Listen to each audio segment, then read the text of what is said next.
Well, guess what? Today, guys, we broke below the pivot line. So listen, breaking below is okay, but if it confirms, game over, at least until 52,000 down here. So just watch this really closely. But we could see it earlier in the week, right? I mean, yesterday, look at the price action. Yesterday, the S&P was up 0.7%, and Bitcoin was down sharply. I mean, that is really weak performance for an asset that follows the stock market so well. It does open up, again, the probabilities that we head down to target support number 1, maybe even technical support number 2. Bitcoin Zella stands out with its simplicity and clarity. We've crafted an experience that anyone can dive into, whether you're a crypto expert or just a new to the crypto world. Now, guess who keeps his eye on us? The author of best-selling book Rich Dad Poor Dad, Robert Kiyosaki. And we want to take this opportunity and thank all the people who trusted us, and we read every comment. And the best part, it's free. Subscribing now means you will get all new information for free. Don't just follow the trends, stay ahead of them. Subscribe to Bitcoin Zella today and enjoy the new edge. In this video, let's discuss these topics and more. The S&P 500 on the day, we are seeing it here, folks, basically rallying back off of the lows at the end of the day. Look at how kind of lackluster it was. We opened lower on the CPI data, then rallied up. We went green briefly. This is where we closed yesterday. And then we sold off back down to the lows. And then we're getting a little bit of a bounce here into the end of the day with about 2 minutes remaining in the stock market's session here today on this Thursday. All right, so again, a little bit of a down day, nothing to write home about. The markets are going with that narrative that it's a one-off number on each of those points on the economist side, and there's nothing to worry about. That's really what we're seeing in the markets today. Now, if we go to the daily chart, I do want to show you guys a pattern formation that tells me that near term there could be a little bit of trouble. Take the low from August 5th, connect it through the low here on September 10th, and bring it right up underneath the recent lows. Look, exact low, this low here, pierced here, touches exactly right here. This is a key trend line to watch. In addition, take this high, stretch it right through these highs here. This is what we call a wedge pattern. Now, wedge patterns that are vertical like this, that are very sharp to the upside, you can see that the angle is very steep. These have about a 70% chance of breaking to the downside. All right, so again, it favors a breakdown versus a breakout. Now, I'm not going away from the idea that we still could see 6,000 on the S&P, maybe even 6,100 like I talked about yesterday. But at least in the near term, if we break this line, we would then go back and test this line here. Okay, so this is your line in the sand for bullish bearish. So as long as we stay, even if we break this line, all it means is we're going to come down here on the charts. It doesn't really mean that much other than that. Now, if we break and confirm below this line, that's where trouble starts. But again, if you have a little breakdown here, look at what can happen, right? So we could still technically see 6,000 because what would end up happening is you can do something like this. And I'm just extending my trend lines out just a bit. But we could see, okay, we break down here, we go here, and then you could even go up and go back to these lines, which would be resistance, and you'd even make a new all-time high. So again, as long as this line holds, this is the line in the sand. This one is an interesting short-term little wedge, which favors maybe a little bit of a dip.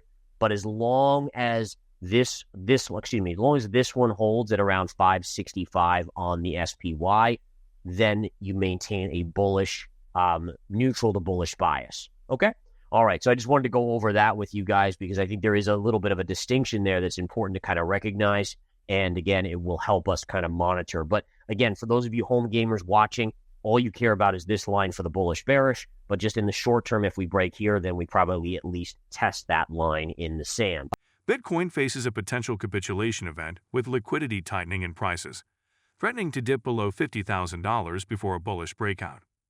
Analyst Cole Garner warns that on-chain liquidity is decreasing, potentially leading to Bitcoin's capitulation before a significant bullish run. Liquidity trends from central banks, like the Fed and China's policies, could influence Bitcoin's next moves, with China recently disappointing traders by pausing economic stimulus. A shrinking supply of stablecoins like USDT and USTC adds to the risk of a price dip, with levels possibly dropping below $50,000. Despite the risks, Bitcoin's overall market structure remains bullish, with higher highs in place even at potential range lows. Some traders still hold out hope for a late October rally, with BTC's long-term target of $135,000 remaining possible if key support levels hold. Bitcoin's next move may see capitulation and a dip below $50,000, but the overall outlook remains positive for the long term. Gold and silver had a good day today, folks. So again, nice day on gold and silver, getting a bounce back. For those of you that have taken the Winning Trader series, look at this: 1, 2, 3, 4, 5, 6. That's a time count. Tells you a bounce is likely. We're getting that bounce today. I talked about that yesterday as a possibility. If we flip over to silver, and by the way, gold is still going to go lower per the overall analysis, but a reprieve day is not shocking. Same thing on silver. If you look at silver, silver was at last Friday, so basically 1 week ago, it traded at $33, came down to $30, so a 10% drop, and now it's retraced to $31.15. Very standard. I still think it comes back in here per technical analysis. All right, oil today, big bounce on oil. Again, after some nasty 2-day selling, low yesterday was down here, good bounce back here. Really, to be honest, I still favor the bigger picture of oil going down. But if it goes up here, I'm just going to use it as a shortable level. Major trend line right up here around $80 per barrel. And again, I think overall, I still have a 2025 downside target of $50 or below. So we'll watch and see if I'm right. I mean, it's getting to the end of the year. So 2025, at some point next year, I still think sub or 50 to sub $50.